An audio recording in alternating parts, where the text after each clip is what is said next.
Di awal film kita diperlihatkan dengan sebuah tim penyelam yang diketuai oleh Jonas Tyler.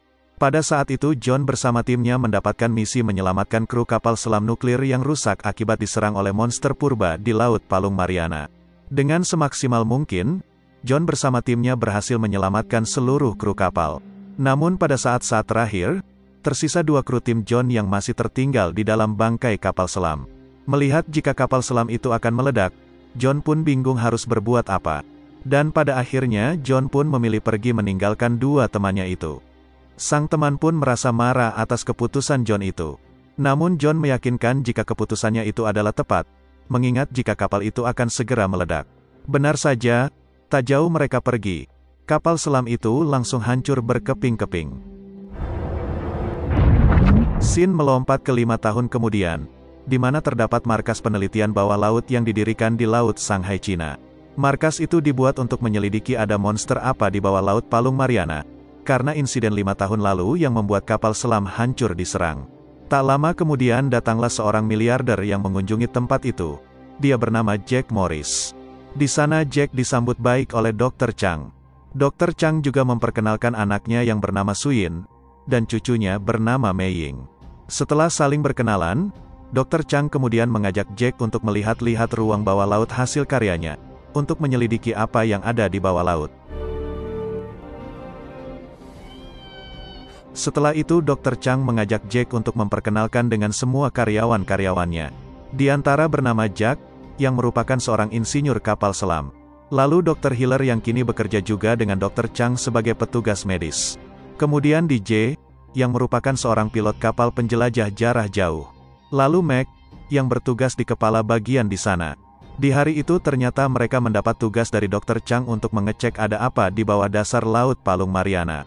Yang akan bertugas ialah Lori bersama 2 rekannya yang bernama Toshi dan The Wall. Sebagai catatan, Lori adalah mantan bininya John. Setelah cukup lama berjalan ke bawah laut, akhirnya mereka berhasil menemukan jalan yang tepat menuju pusat dasar Palung Mariana. Di sana mereka sangat terkejut bukan main, karena di bawah itu terdapat banyak hewan yang tidak pernah mereka temui selama hidup mereka. Untuk menjelajah lebih jauh, The Wall menurunkan mobil robot penjelajah untuk menyaksikan sembari merekam aktivitas di bawah itu. Tak lama kemudian, Toshi dibuat terkejut melihat jika ada sebuah benda aneh besar yang menuju ke arah mereka. Sontak mereka dibuat panik setelah benda itu menyerang mobil robot penjelajah. Setelah puas menghancurkan mobil robot, benda itu juga menyerang kapal mereka, hingga membuat sinyal kapal itu terputus dan tidak dapat dioperasikan lagi. Beruntung atas penyerangan itu membuat mereka masih selamat, namun kapal mereka rusak dan terdampar di dasar Laut Palung Mariana. Melihat jika Lori, Toshi dan The Wall dalam bahaya, Dr. Chang segera mengadakan meeting dadakan untuk menyelamatkan mereka bertiga. Singkatnya di sini mereka kebingungan, karena seluruh tim penyelamat di dunia tidak ada yang sanggup menyelam di kedalaman 10.000 meter lebih. Tiba-tiba Mac menyela, ia mengatakan jika ada satu manusia tangguh yang mampu menyelam di kedalaman ribuan meter. Orang itu adalah Jonas Tyler, alias John. Mendengar itu lantas membuat Dr. Hiller marah, mengingat jika 5 tahun lalu John tega meninggalkan 2 teman mereka hancur bersama kapal selam. Karena tak ada pilihan lain, akhirnya Dr. Chang memutuskan untuk mengajak Mac menjemput John yang saat ini menetap di negara Thailand. Singkatnya kini mereka berdua telah tiba di negara Thailand. Dr. Chang bersama Mac mencoba membujuk John agar mau membantu mereka. Namun John dengan tegas menolak, karena ia masih trauma akibat insiden 5 tahun lalu. Dr. Chang pun menunjukkan bukti rekaman jika Lori lah yang harus diselamatkan. Mengingat jika Lori adalah mantan bininya, akhirnya John tidak bisa menolak, dan segera bergegas menuju lokasi untuk menyelamatkannya. Di markas, Suyin mendapatkan laporan dari seluruh kru, jika kapal Lori saat ini mengalami kebocoran yang sangat parah. Akibatnya di sini mereka tidak memiliki banyak waktu untuk menyelamatkan Lori, Toshi, dan The Wall. Jika saja mereka terlambat, maka bisa dipastikan jika mereka bertiga akan mati tenggelam.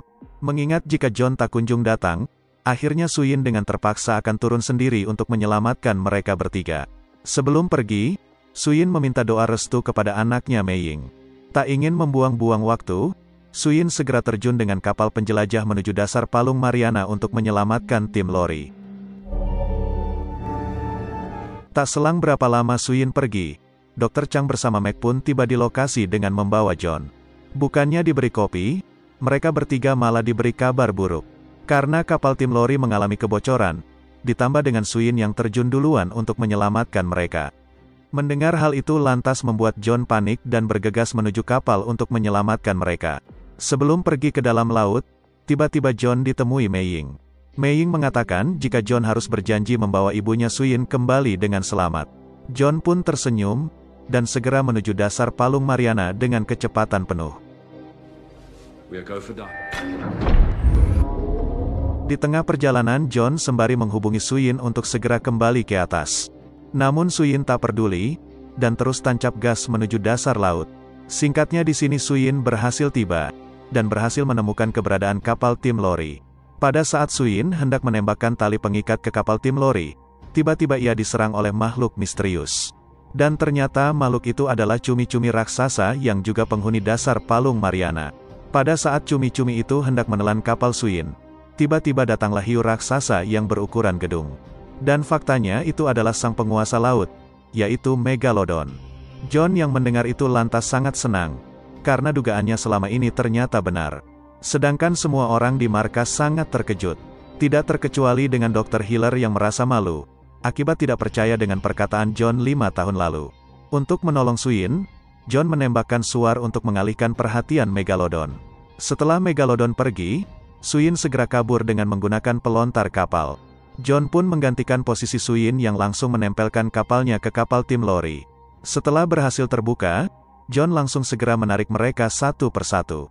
Setelah Lori dan The Wall berhasil masuk lebih dulu, tiba-tiba Megalodon kembali datang untuk menyerang kapal mereka.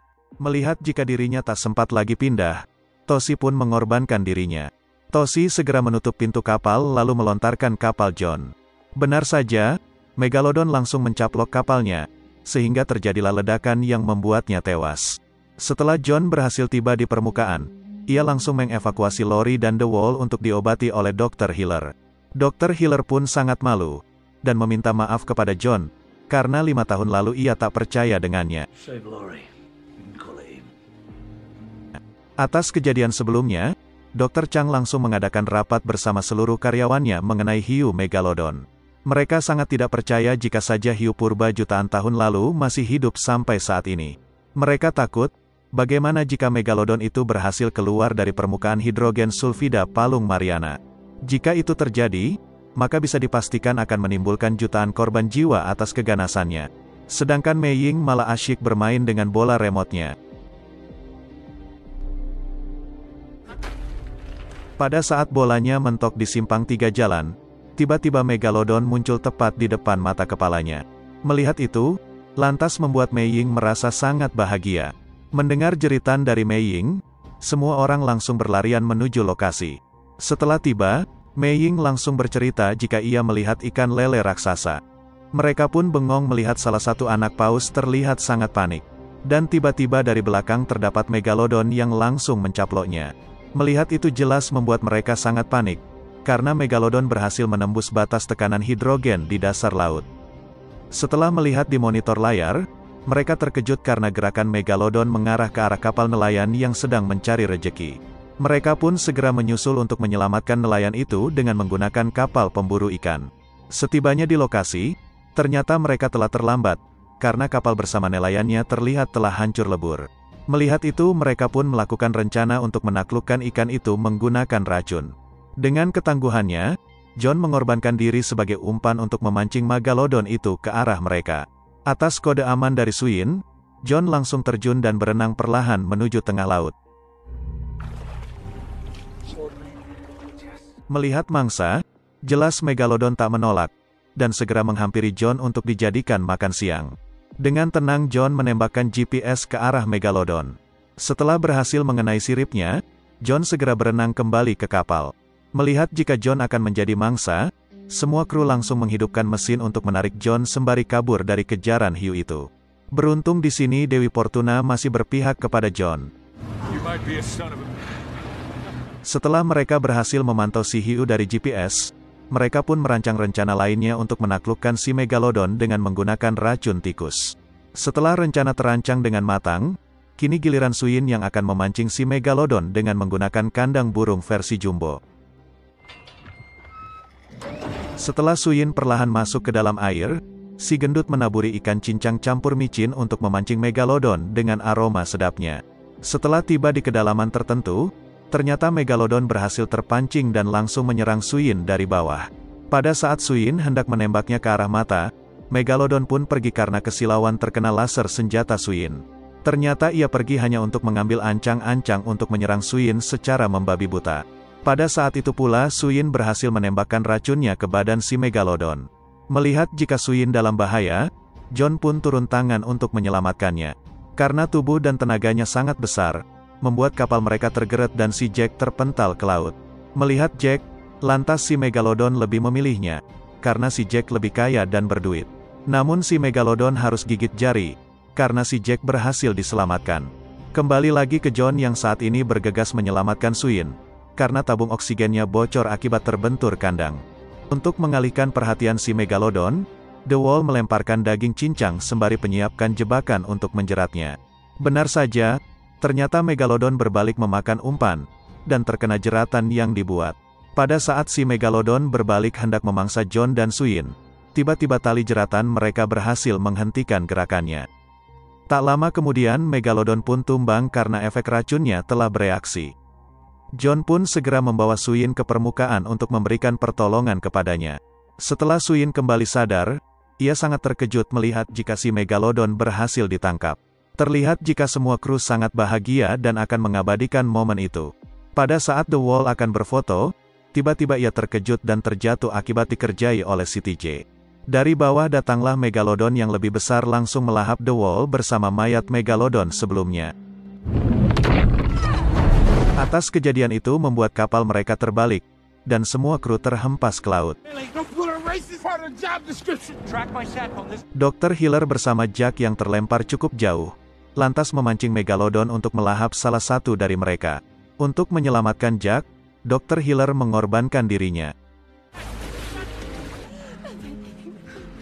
Sedangkan Dr. Chang kini harus meregang nyawa akibat terkena hempasan kapal yang terbalik. Mereka pun segera kabur dengan menggunakan kapal kecil yang tersisa. Namun si Megalodon terus memburu mereka untuk dimangsa. Pada saat si Megalodon hampir mencaplok mereka, datanglah dua helikopter bantuan yang langsung menembaki Megalodon.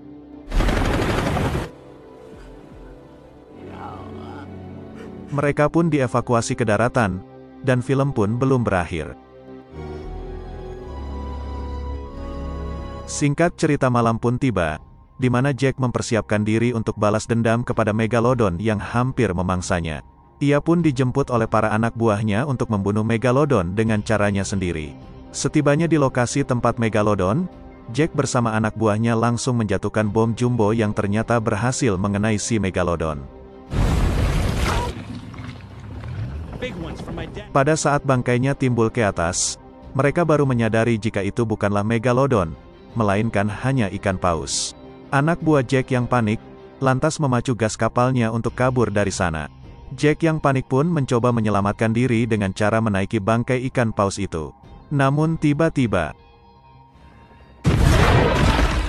singkat cerita pagi pun tiba, di mana Jack mendeteksi melalui GPS jika Megalodon saat ini menuju ke pantai Sanja, yang mana di sana terdapat banyak bule-bule seksoi yang sedang mandi. 20 minutes. Tak lama kemudian Megalodon pun tiba, dan dibuat bingung karena sarapannya di pagi ini sangat banyak. Megalodon yang sedang hunting santuy tak sengaja terkena jangkar pelampung yang membuat GPS di badannya terlepas. Karena tak tahan lagi melihat boyok yang semok, Megalodon pun langsung ganas menyerang dan melahap mereka satu persatu. Untuk mengalihkan perhatian Megalodon, Jack melemparkan Spiker dengan menyetel lagu Rhoma Irama. Mendengar lagu dangdut, Megalodon pun berbalik menuju pusat suara. Sebelum Megalodon datang, John langsung bersiap-siap dengan kapalnya untuk bertarung melawan ikan itu. Megalodon pun datang sembari melahap Spiker, lalu main kejar-kejaran dengan John.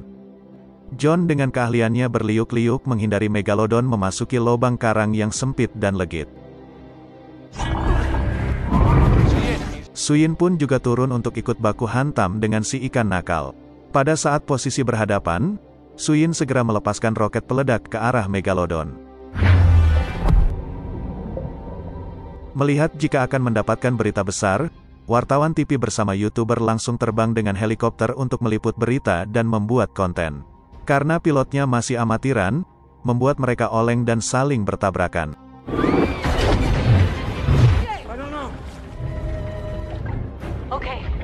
Melihat itu lantas Suyin hendak menolong mereka, sehingga membuat John harus memancing si Megalodon ke arahnya. Merasa sudah muak dengan si ikan nakal, John dengan mode barbarnya, menghadapi Megalodon secara by one. Pada John hampir dilahap, ia langsung ngepot mengecos si Mega ke arah bawah, lalu merobek perutnya menggunakan sayap kapalnya. Namun si Megalodon tetap strong dan malah semakin brutal. Ia mengamuk menggigit-gigit kapal John hingga kacanya pecah. John pun segera menggunakan perlengkapan, lalu menusuk-nusuk Megalodon dengan bambu runcing. Megalodon yang kehabisan darah pun menggeliat kesakitan, lalu tewas di tangannya John si botak seksi. Melihat darah Megalodon yang segar, para hiu biasa pun berkumpul memangsa bangkainya si Megalodon. John pun dijemput Suyin dan naik ke atas daratan. Setelah semuanya berakhir, John ngopi-ngopi santuy sembari mengepek Suyin, dan film pun selesai.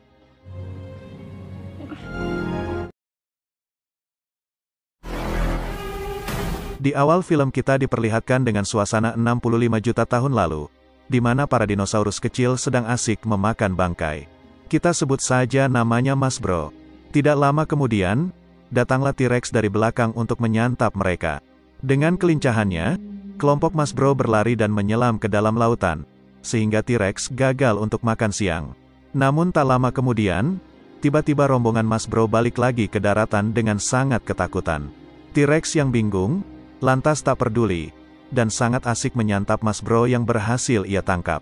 Tiba-tiba dari belakang, ternyata ada nenek moyang Megalodon yang sangat besar, langsung menyantap T-Rex yang malang itu. Lalu scene melompat ke masa sekarang, 5 tahun setelah John berhasil mengalahkan Megalodon yang naik ke permukaan. Di sini kita diperlihatkan dengan John yang sedang fitness untuk melatih kebugarannya. Tak lama kemudian, ia pun didatangi oleh seseorang untuk meminta bantuan John menyelidiki lautan Palung Mariana yang mulai tercemar. Singkat cerita kini John sudah berada di dalam kontainer untuk menyelinap. Dirasa sudah tiba di lautan Filipina, John segera membuka kontainer itu menggunakan alat canggih miliknya. Setelah berhasil keluar, John langsung menjelajahi kapal itu untuk menyelidiki apa yang ada di sini. Benar saja, ternyata kapal ini mengangkut bahan kimia yang sangat berbahaya. Tidak hanya itu, ternyata semua bahan kimia tersebut dibuang ke lautan dekat dengan Palung Mariana, sehingga menyebabkan air laut menjadi tercemar. Dengan diam-diam, John memfoto perbuatan mereka untuk dilaporkan ke pihak berwajib.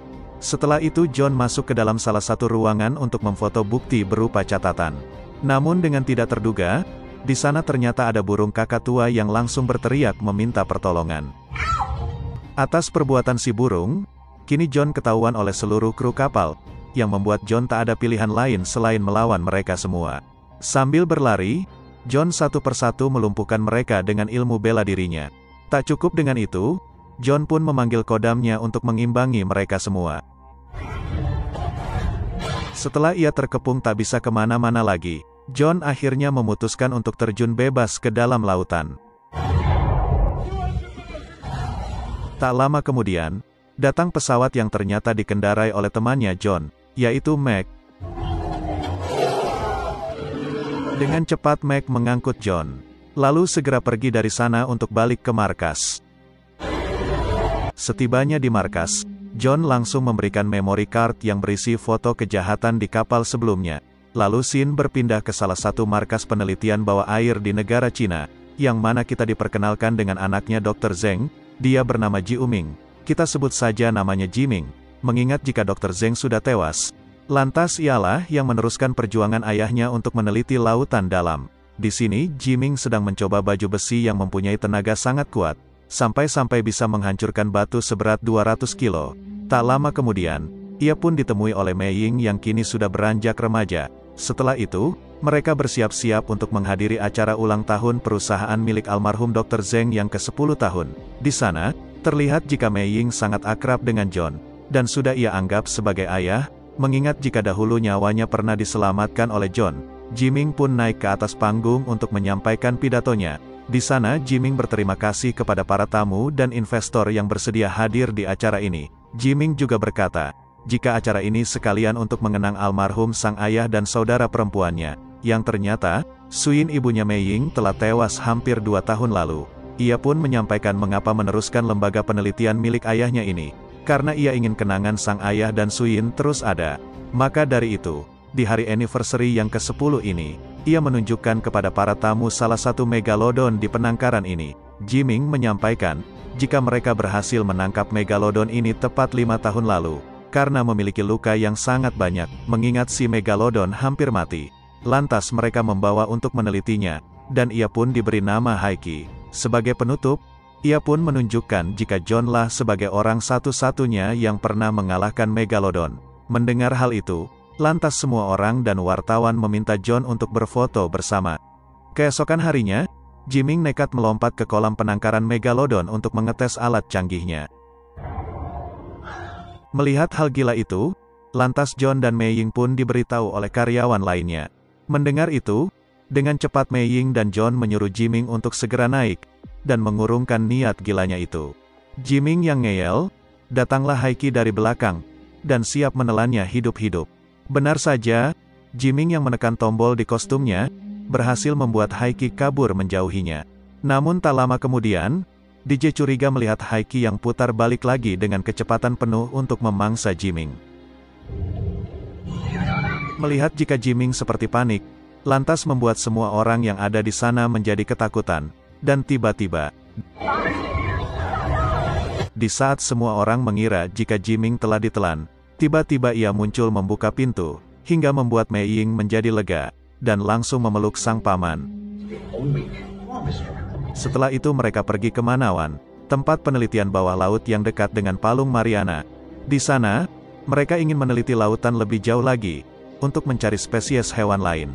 Malam harinya, pada saat orang-orang tidak ada di penangkaran, tiba-tiba Haiki mengamuk menjebol kandangnya. Setelah bebas, ia dengan cepat berenang ke dalam lautan untuk mencari mangsa. Keesokan paginya, John bersama yang lain langsung bergegas menuju dasar Palung Mariana dengan menggunakan 2 kapal penjelajah. Sedangkan Mac dan DJ, bertugas mengawasi monitor dari atas. Mereka yang melihat ada yang aneh dari kapal John. Lantas dibuat terkejut ada Mei Ying yang menyelinap untuk ikut menjelajahi dasar lautan. Tak ada pilihan, John pun langsung mengenakan sabuk pengaman Mei Ying. Pada saat bersamaan, datang megalodon lainnya yang lebih kecil menuju ke arah mereka. Dengan cepat, John bersama yang lainnya memacu gas kapal memasuki tekanan udara pembatas dasar Palung Mariana. Setelah berhasil menembus tekanan udara, John bersama rekan-rekan yang lain langsung menyusuri dasar palung lebih luas lagi. Di sana mereka terpukau, mengingat jika suasananya sangatlah indah. Namun setelah melihat monitor, mereka terkejut mengetahui ada 3 ekor megalodon di dekat mereka. Tidak itu saja, mereka tambah syok melihat ada semacam pangkalan di sana. Begitupun sebaliknya, para penjahat yang berada di dalam pangkalan itu juga panik. Tak mau bisnis ilegal mereka diketahui publik, lantas salah satu dari mereka meledakkan bom untuk membunuh John dan rekan-rekan. Melihat itu, John dan tim segera kabur sebelum ledakannya menyapu mereka. Atas ledakan yang sangat besar itu, tim monitor mengabarkan jika pelindung lapisan Palung Mariana bocor, sehingga sangat rentan mamalia di dasar palung ikut naik dari jalan kebocoran. Bukan tidak mungkin, jika para megalodon akan ikut keluar dari sana. Melihat kapal John dan yang lainnya hilang kontak, membuat Mac menjadi panik, dan memerintahkan bawahannya Jess untuk menyiapkan tim penyelamat. Baru saja hendak pergi, Jess mengabari Mac kembali. Di sana ia berkata jika kapal penyelamat rusak, dan diyakini disabotase oleh seseorang. Balik lagi ke John yang ternyata masih hidup, dan mencoba menyadarkan Mei Ying. Setelah sadar, Mei Ying sangat syok menanyakan kabar sang paman. Dengan tenang, John berkata jika Mei Ying tidak usah panik, ia yakin jika Jiming juga pasti selamat. Dengan mencoba segala cara, akhirnya Meg berhasil kembali mendapatkan sinyal dengan John dan tim. Di sana, Meg berkata jika John dan yang lain harus segera mencari cara untuk naik, mengingat jika kapal penjemputan disabotase oleh seseorang.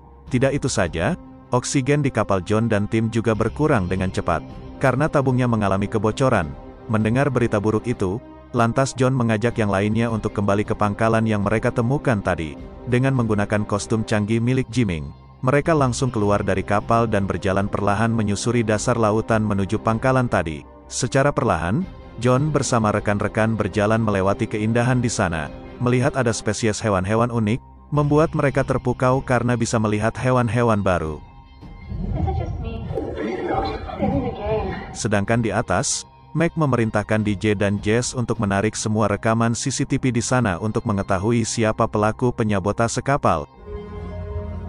Balik lagi ke kelompok John yang kini masih dalam perjalanan. Salah satu dari mereka yang berada di belakang, tiba-tiba mendapat serangan dari makhluk misterius. Melihat itu, membuat sebagian dari mereka menjadi panik dengan apa yang terjadi. Sedangkan penjahat yang melakukan pengeboman untuk membunuh kelompok John, kita sebut saja si Kumis, dihubungi dan diberitahu oleh rekannya yang bernama Keating. Jika saat ini kelompok John masih hidup, dan kini menuju ke pangkalan mereka, Keating memerintahkan si Kumis untuk mencegat kelompok John. Jika tidak, maka bisnis gelap mereka akan ketahuan. Kemudian Meg ditemui DJ.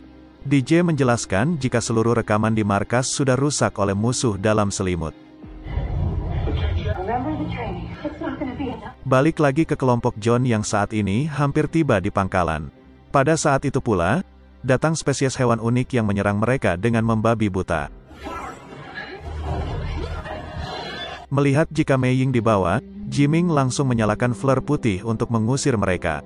Namun sialnya, cahaya itu juga mengundang kelompok Megalodon ke arah mereka. Dengan sigap, John mengambil dan menembakkan flare itu ke atas, hingga membuat si Megalodon terkecoh memangsa besi. Dengan cepat, mereka berlari untuk memasuki pangkalan itu. Setelah berhasil selamat dari serangan Megalodon, mereka sangat sedih melihat jika banyak teman-teman yang tewas. Tak mau larut dalam kesedihan, John segera mengajak mereka untuk menyusuri pangkalan ini. Dengan menggunakan senjata, John memeriksa seluruh bagian ruangan. Menyadari jika pangkalan ini sudah kosong, lantas mereka langsung menggeledah tempat itu. Tak lama mencari, mereka pun menemukan benda yang sangat berharga yang ditambang di tempat ini, yaitu logam tanah, yang diperkirakan bisa dibeli triliunan dolar. Tak lama kemudian, ada panggilan masuk dari markas Manawan yang mengatakan jika ada musuh dalam selimut, mengingat jika tersangka yang melakukan sabotase mengetahui seluk-beluk markas. Mendengar itu, dengan cepat John dan rekan-rekan menyusuri pangkalan ini mencari kapal selam untuk jalan keluar. Dan setelah berhasil masuk ke salah satu ruangan komunikasi, tiba-tiba monitor menyala, dan muncul Jess yang berkata jika ialah orang di balik semua ini. Di sana Jess mengajak John dan yang lainnya untuk bekerja sama menambang logam tanah, karena uangnya sangat banyak. Dengan tegas John menolak, dan ia akan balas dendam karena ulah Jess banyak rekan-rekan yang lain tewas. Mendengar penolakan itu membuat Jess marah, dan langsung melepaskan pot penyelamat agar John dan yang lainnya terjebak di pangkalan ini sampai mati. Geram dengan pengkhianatan Jess, Jiming sangat marah, dan mengutuk Jess agar mati disambar Megalodon. Melihat jika air akan menenggelamkan mereka, akhirnya John nekat keluar dari sana untuk mencari apapun yang bisa mereka gunakan naik ke daratan. Tak lama berenang mencari sesuatu, John akhirnya berhasil masuk ke dalam pabrik yang menambang logam tanah di sana. Benar saja, ternyata di dalamnya ada si Kumis yang meledakkan bom sebelumnya. Melihat John yang sudah lemas, si Kumis hendak membunuh John. Namun berkat kehebatannya, John berhasil memberikan perlawanan walaupun dengan kondisi lemas.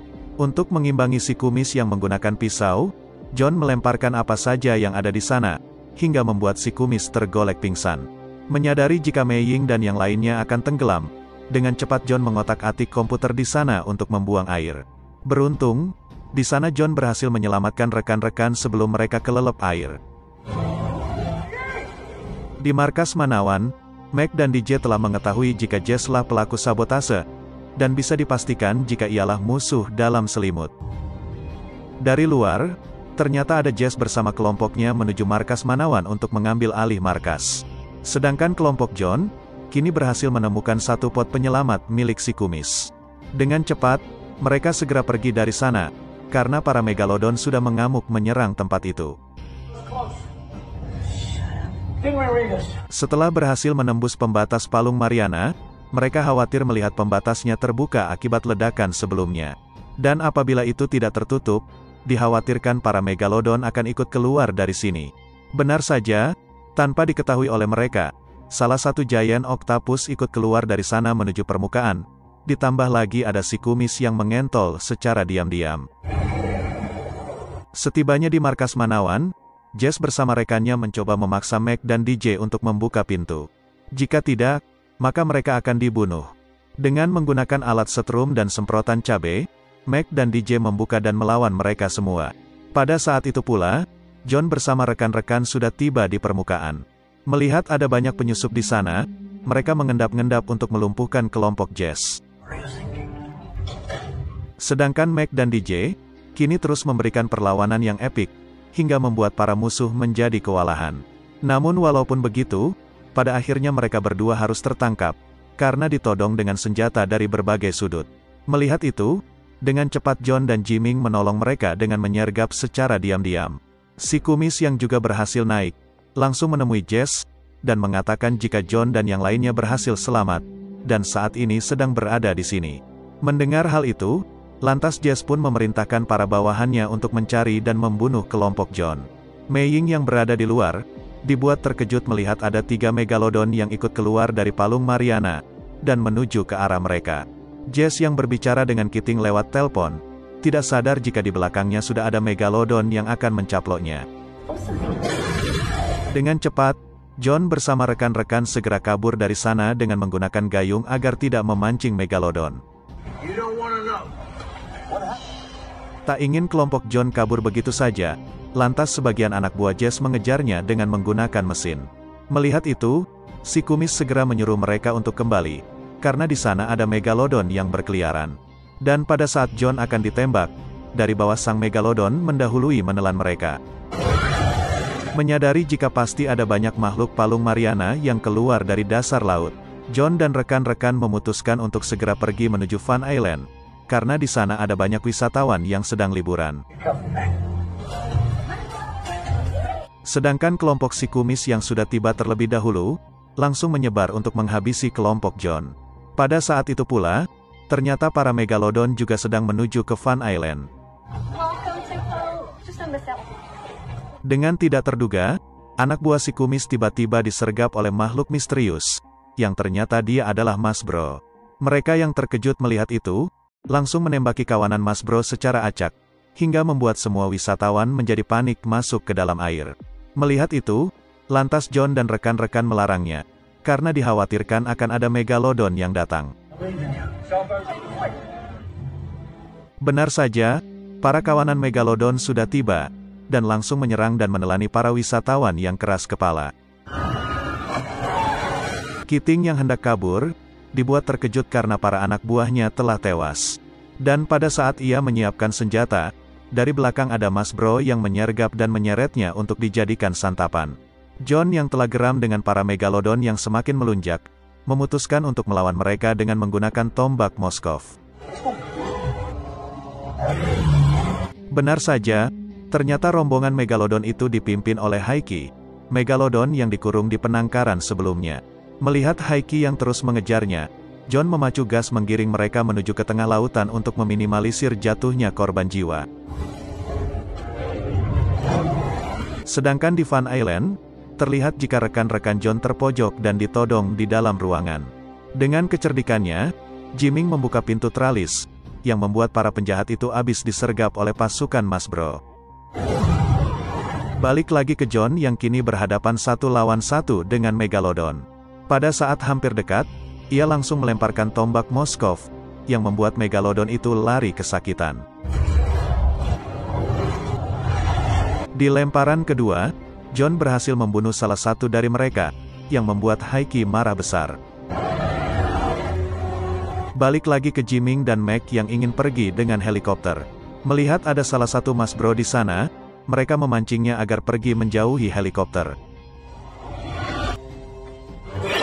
Setelah Meg berhasil mengambil alih, dan Jiming pun juga berhasil membunuh si Mas Bro, ia langsung bergegas lari ke helikopter, mengingat jika ada banyak Mas Bro lainnya yang menuju ke arah mereka. Namun di saat hendak pergi, Jiming terjatuh yang membuatnya panik menyiramkan bensin ke arah Mas Bro. Dengan kecerdikannya, Meg menembakkan flare hingga membuat rombongan Mas Bro itu terbakar. Masalah semakin runyam, pada saat Giant Octopus ikut muncul memangsa para turis yang menonton pertarungan John melawan Megalodon. Melihat itu, dengan cepat Meg dan Jiming menuju ke sana untuk menjemput Mei Ying. Sedangkan John yang siap akan menombak Haiki, tiba-tiba digagalkan oleh si kumis yang menembakinya untuk dibunuh. Melihat Mei Ying dalam masalah, John mencoba menyelamatkannya sembari menghindari tembakan si kumis. Mei Ying yang mencoba menggapai tangan sang paman, malah tak sampai, dan malah helikopter mereka lah yang ditangkap oleh Giant Octopus. Jiming berhasil melompat menyelamatkan diri, namun sayangnya Meg tak sempat, dan tercebur ke laut bersama helikopter. Melihat Mei Ying ditangkap, dengan cepat Jiming menyelamatkannya dengan menusuk tentakelnya menggunakan payung. John yang juga ingin menyelamatkan Mei Ying, disergap oleh Haiki dari bawah. Dengan kemarahannya, Haiki menggigit-gigit jembatan untuk memangsa John. Beruntung, di sana Haiki terjerat rantai besar, yang membuat John mempunyai kesempatan untuk kabur. Melihat itu, si kumis langsung turun ke jembatan untuk menembaki John secara acak. Dengan kecerdikannya, John menusuk betisnya dengan kayu, lalu menghajar si kumis dengan mudah. Melihat Haiki yang akan tiba, John langsung menerjang si kumis, hingga membuatnya dicaplok oleh Haiki. Sedangkan Jiming, kini ia ditangkap oleh Giant Octopus, dan ia meminta Mei Ying melemparkan bom rakitannya. Di dalam air, ia langsung melukai, dan menusukkan bom itu ke Giant Octopus, hingga membuatnya terluka parah. Akibatnya, di sini salah satu Megalodon langsung datang menggigit si Giant Octopus, hingga terjadilah pertarungan yang sengit. Singkat cerita, Megalodon berhasil menang, dan si Giant Octopus pun berakhir menjadi santapan. Melihat Meg yang terjebak di dalam bangkai helikopter, Jiming dan John pun segera berenang ke sana untuk menyelamatkannya. Melihat Haiki yang menuju ke arah Jiming dan Meg, John segera naik ke pulau kecil untuk menarik perhatiannya dengan menggunakan bekas baling-baling helikopter. Benar saja, John berhasil mengalihkannya, dan bersiap-siap dengan serangan Haiki. Pada saatnya tiba, John langsung mengangkat baling-baling, hingga membuat Haiki tewas tertusuk sampai tembus. Sedangkan DJ, membantai Mas Bro yang tersisa di sana. Pada saat hendak balik, mereka bertiga lagi-lagi akan diserang oleh salah satu Megalodon yang tersisa. Dengan menggunakan alat canggihnya, Jiming berhasil membuat si Megalodon menjadi tenang, dan segera pergi menjauhi Fun Island. Setelah semuanya berakhir, mereka pun bersantai di pinggir pantai sembari meneguk sebotol teh gelas, dan film pun selesai.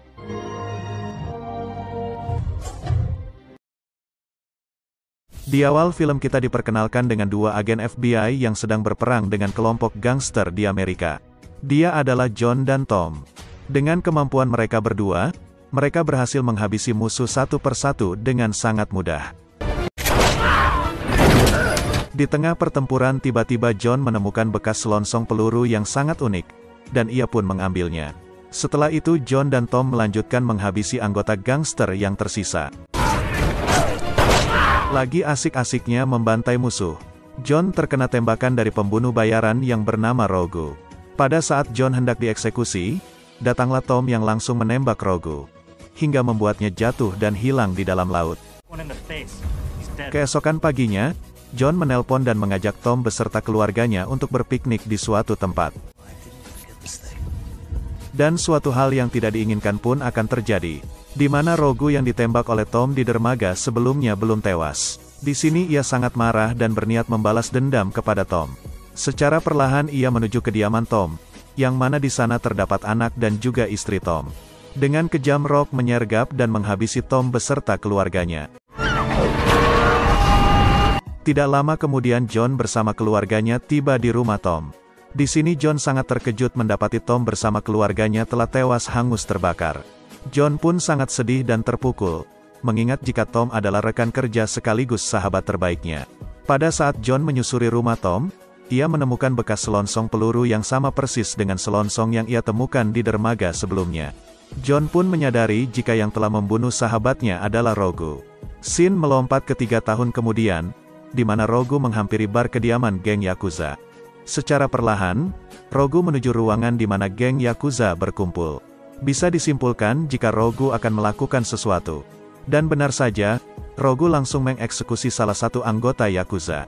Mendengar suara tembakan, para Yakuza lainnya langsung melepaskan anjing untuk menggigit Rogu. Namun tak lama anjing tersebut kembali lagi dengan keadaan lesu.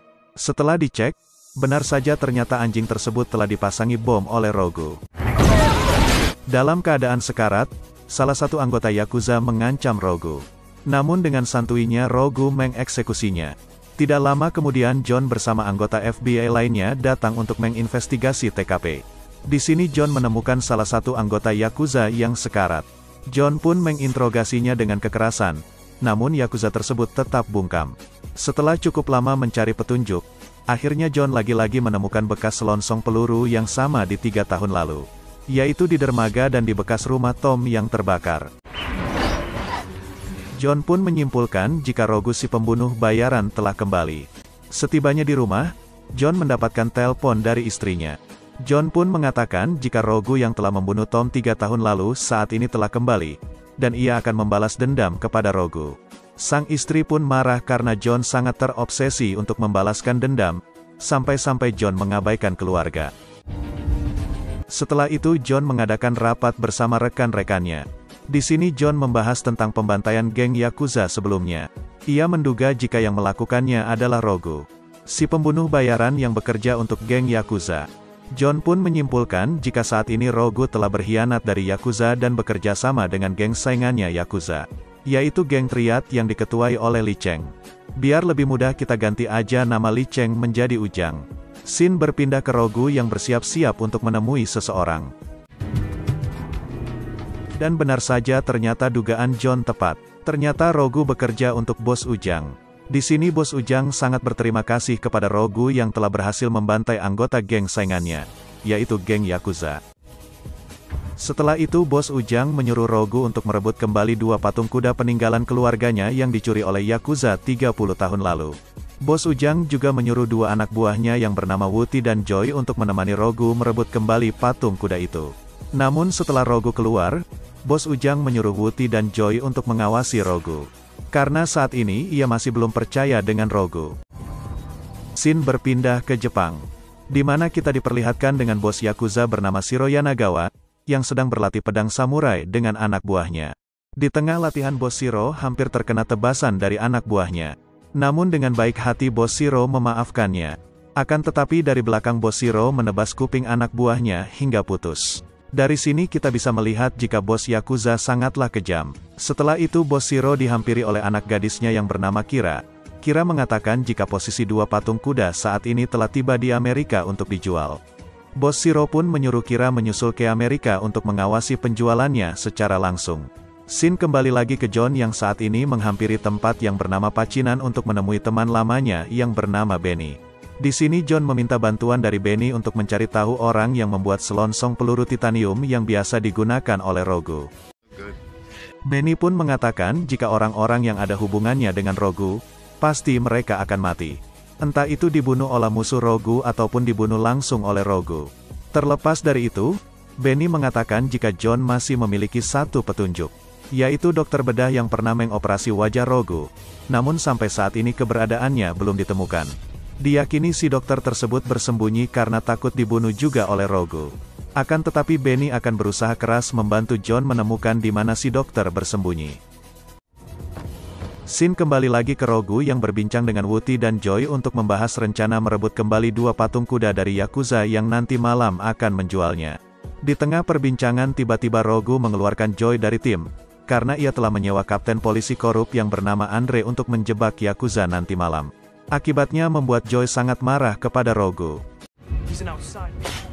Singkat cerita, malam pun tiba, di mana geng Yakuza bersiap-siap untuk mengawal 2 patung kuda yang akan mereka jual. Di tengah jalan yang sepi, geng Yakuza diberhentikan oleh sekelompok polisi yang diketuai oleh Andre. Andre yang telah dibayar oleh Rogu, berpura-pura akan menggeledah mereka sebentar. Di sini Andre menyuruh seluruh anggota Yakuza untuk berbaris berjejer menghadap pagar. Setelah geng Yakuza berhasil dikelabuhi, Rogu yang memantau dari kejauhan langsung menyuruh Wuti dan yang lainnya untuk membantai mereka semua. Setelah Rogu berhasil merebut 2 patung kuda itu kembali, ia langsung membawanya ke tempat kediaman Bos Ujang. Atas kerjanya yang sempurna, akhirnya Rogu mendapatkan bayaran yang sangat banyak. Setelah itu John mengidentifikasi mayat geng Yakuza yang dibantai oleh Rogu sebelumnya. Di sini John menyimpulkan jika terdapat salah satu polisi yang terlibat atas pembantaian itu. Dugaannya tersebut diperkuat karena posisi para korban berjejer seperti sedang digeledah oleh polisi. Tak butuh waktu lama, akhirnya John mengetahui jika Kapten Andre lah pelakunya. John pun sangat marah. Dengan barbar ia menginterogasi Kapten Andre dengan kekerasan. Kapten Andre pun mengatakan jika ia terpaksa melakukan itu akibat diancam akan dibunuh beserta keluarganya. Pada saat Kapten Andre akan dibawa untuk diinterogasi lebih dalam, dengan cepat Rogu membunuh Kapten Andre agar tak membocorkan rahasia secara detail. Melihat itu dengan cepat John mengejar Rogu kemanapun. Namun berkat kelincahannya, lagi-lagi Rogu berhasil kabur dari kejaran John. Scene beralih ke markas Yakuza di Amerika. Di sini Kira anaknya Shiro sangat marah karena mereka telah lalai menjaga 2 patung kuda, sehingga membuat patung kuda itu berhasil direbut kembali oleh geng Triad. Setelah itu Rogu menelpon John menggunakan suara samaran. Di sini Rogu menyuruh John untuk menggeledah gudang milik geng Triad, jika menginginkan 2 patung kuda yang dicuri dari geng Yakuza sebelumnya. Mendapatkan informasi itu, dengan cepat John membawa banyak pasukan untuk menggeledah gudang geng Triad. Setibanya di lokasi, John langsung menyuruh Bos Ujang untuk membuka gudang. Dan setelah dibuka ternyata isinya kosong, dan hanya ada Rogu yang seolah menantang John. Melihat itu lantas membuat John sangat marah karena seolah dipermainkan oleh Rogu. Di sini John sangat emosi sambil mengingatkan kejahatan yang dilakukan oleh Rogu terhadap sahabatnya Tom 3 tahun lalu. John pun lepas kontrol dan ingin sekali menangkap dan menembaknya. Namun rekan John mengingatkan jika ia tak bisa melakukan itu, mengingat jika mereka belum memiliki cukup bukti jika Rogu lah pelaku pembunuhan Tom 3 tahun lalu. Karena belum bisa menangkap Rogu, John pun sangat geram dan ia meninggalkan TKP sambil memfoto wajah Rogu. Atas kejadian sebelumnya lagi-lagi membuat Bos Ujang terkesan dengan Rogu yang bisa mengetahui jika pasukan FBI akan datang. Sehingga mereka bisa memindahkan barang-barang ilegal mereka dari gudang. Di sini Bos Ujang tidak mengetahui jika Rogu sendirilah yang menelpon John menggunakan suara samaran untuk menyuruh menggeledah gudangnya. Bos Ujang yang telah mempercayai Rogu, akhirnya mengangkat Rogu menjadi pengawal pribadi keluarganya. Scene berpindah ke John yang sangat kesal karena telah bertemu langsung dengan Rogu, namun belum bisa menangkapnya. Rogu yang telah menjadi pengawal pribadi, akhirnya kini bisa berkeliaran bebas di rumah Bos Ujang. Setelah itu Wuti menemui Rogu.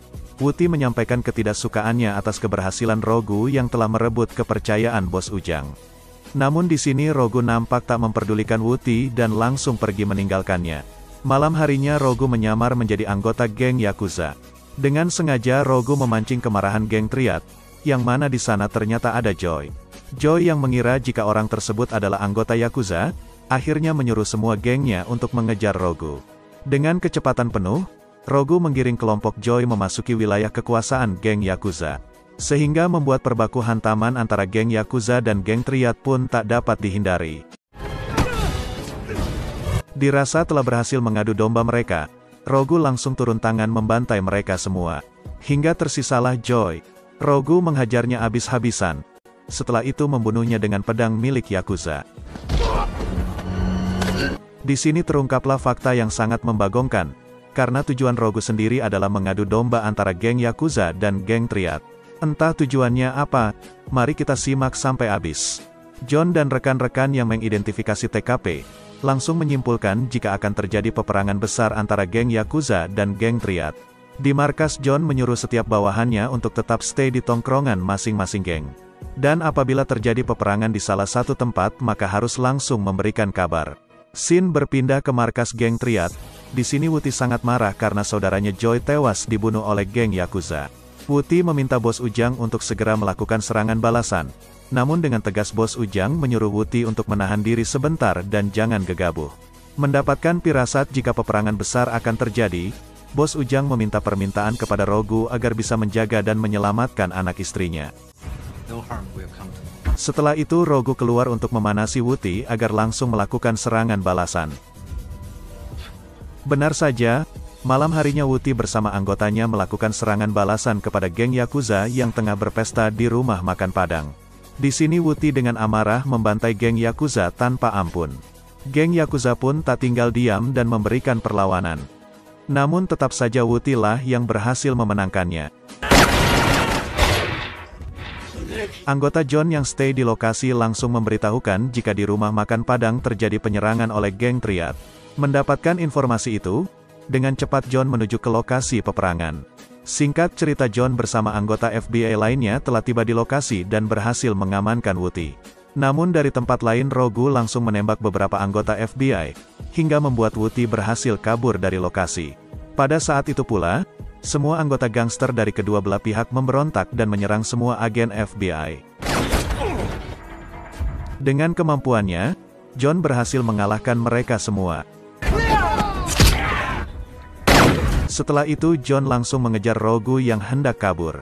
Dengan skill dan kemampuannya, Rogu berhasil mengelabui John yang terus mengejarnya. Namun John tak menyerah begitu saja, ia terus mengejar Rogu kemanapun. Namun akibat skill mengemudi Rogu di atas rata-rata, akhirnya John terkecoh dan menabrak pembatas jalan. Pagi harinya Rogu menelpon Bos Ujang. Di sini Rogu memberitahukan jika semalam Wuti melakukan penyerangan kepada geng Yakuza. Bos Ujang pun marah karena Wuti tak mendengarkan perkataannya. Rogu pun tersenyum jahat karena ia telah berhasil mengadu domba Bos Ujang dengan anak buahnya sendiri. Dan faktanya ternyata saat ini Rogu masih bekerja dengan geng Yakuza. Ternyata Rogu mendapatkan misi dari Shiro untuk mengadu domba Bos Ujang dengan anak buahnya sendiri. Kira pun mengatakan jika ayahnya sangat kagum dengan pekerjaan Rogu. Namun di sini Kira mengatakan jika Rogu mendapatkan misi selanjutnya, yaitu membunuh semua keluarga Bos Ujang termasuk anak dan istrinya. Awalnya Rogu menolak, namun akhirnya dengan terpaksa Rogu menurutinya setelah diancam oleh Kira. Shin berpindah ke John yang khawatir akan keselamatan anak istrinya. Di sini John menyuruh beberapa anggotanya untuk berjaga-jaga di rumahnya. Melihat itu lantas membuat istri John sangat marah kepada John, karena telah membuat anak dan dirinya dalam bahaya. Shin kembali lagi ke Benny yang mengabari John jika ia telah berhasil menemukan persembunyian orang yang telah mengoperasi wajah Rogu di Meksiko. Dengan cepat John bersama Benny menuju Meksiko. Di sini John langsung menginterogasi si dokter bedah. Ia memastikan apakah orang di foto adalah Rogu yang asli. Si dokter pun mengatakan jika orang tersebut adalah benar Rogu yang asli, karena ialah yang mengoperasi wajahnya. Namun di sini si dokter sangat ketakutan jika Rogu mengetahuinya maka ia akan dibunuh. Malam harinya, pasukan geng Yakuza pun mulai bergerak untuk menghabisi keluarga Bos Ujang. Satu persatu Rogu membantai anak buah Bos Ujang. Setelah itu Rogu menghabisi Wuti dan juga Bos Ujang, hingga tersisalah anak dan istrinya Bos Ujang. Entah di sini Rogu sudah membunuh mereka atau belum. Pada saat salah satu anggota Yakuza ingin memastikannya, secara tiba-tiba Rogu langsung menghabisi mereka semua. Namun dari kejauhan ternyata ada salah satu anggota FBI yang berhasil memfoto aksi Rogu tersebut. Walaupun dikenal dengan kejam dan brutal, namun tetap saja Rogu tak ingin menyakiti anak-anak dan wanita. Di sini Rogu menyuruh mereka untuk kabur dan bersembunyi di sebuah hutan. Setelah mendapatkan bukti foto dari anggotanya, John langsung menyimpulkan jika dalang di balik peperangan geng Yakuza dan Triad adalah Rogu. Dengan cepat John menuju markas geng Yakuza. Di sana John memberikan foto bukti pengkhianatan Rogu kepada Shiro. Keesokan paginya Rogu menemui Shiro untuk memberikan kembali 2 patung kuda. Di sini Rogu tidak mengetahui jika Shiro telah mengetahui pengkhianatannya, dan ia pun bersikap biasa saja. Dengan cepat Shiro menunjukkan bukti foto pengkhianatannya. Setelah itu Shiro menyuruh anak buahnya untuk membawa Rogu ke suatu tempat untuk disiksa sampai mati. Shiro yang mengetahui jika Rogu orang yang licik akhirnya mengetahui jika dua patung kuda itu adalah palsu. Dengan kecerdikannya, Rogu berhasil melepaskan diri dan menghabisi semua anak buah Shiro seorang diri. Di sini ternyata Rogu telah menyiapkan jebakan berupa bom di koper patung kuda. Dengan cepat ia langsung meledakkan bom tersebut. Hingga tersisalah Shiro seorang. Di sini Rogu menantang Shiro berduel menggunakan samurai. Pertarungan sangat sengit, di mana Rogu berhasil membuat Shiro terpojok. Di tengah pertarungan, terungkaplah fakta jika Rogu yang asli telah tewas. Dan yang saat ini menjadi Rogu adalah Tom yang berniat membalas dendam kepada Shiro yang telah menyuruh Rogu untuk membunuh anak dan istrinya. Jadi guys, sebenarnya Tom saat ini masih hidup. Pada saat Rogu menyerangnya waktu itu ternyata Tom berhasil mengalahkan Rogu. Namun sayang anak dan istrinya telah tewas. Akhirnya ia memutuskan untuk balas dendam. Dengan sengaja ia memindahkan cincin pernikahannya ke jari Rogu. Setelah itu membakarnya bersama anak dan istrinya. Ia melakukan itu agar semua orang tak menyadari jika mayat yang hangus itu adalah Rogu.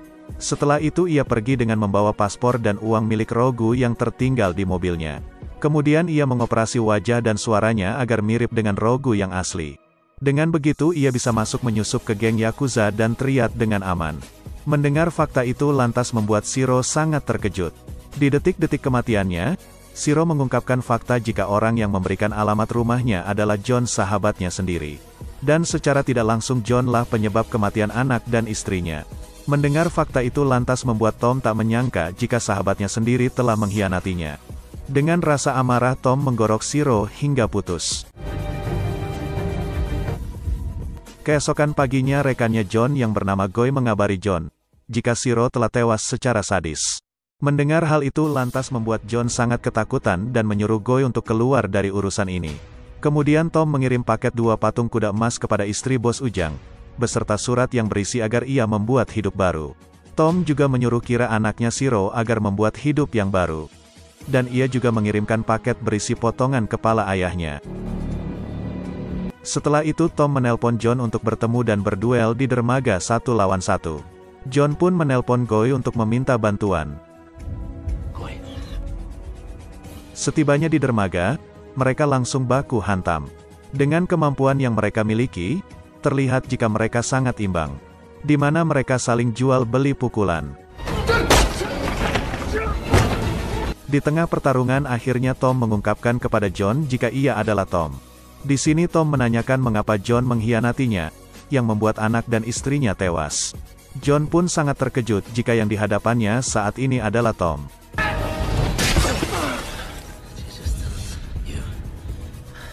Di sini akhirnya John menjelaskan jika ia terpaksa melakukan itu. Karena kata Shiro jika Rogu hanya ingin membuat Tom babak belur saja. Dan tidak menyangka jika Rogu akan menghabisi Tom beserta keluarganya. John pun sangat menyesali perbuatannya dan ia meminta maaf. Namun Tom sudah terlanjut sakit hati dan ingin menembak John. Pada saat itu pula, ternyata Goy telah tiba di sana dan hendak menembak Tom. Namun dengan cepat John menghalanginya. Dari belakang, Tom langsung menembak John hingga tersungkur. Entah di sini John benar-benar mati atau belum.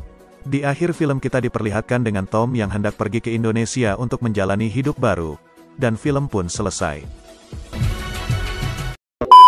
Oke guys, itulah remake alur cerita film War tahun 2007. Seperti biasa, jika kalian suka video ini langsung saja klik like dan subscribe channel ini. Sekian dan terima kasih, salam pempek telok.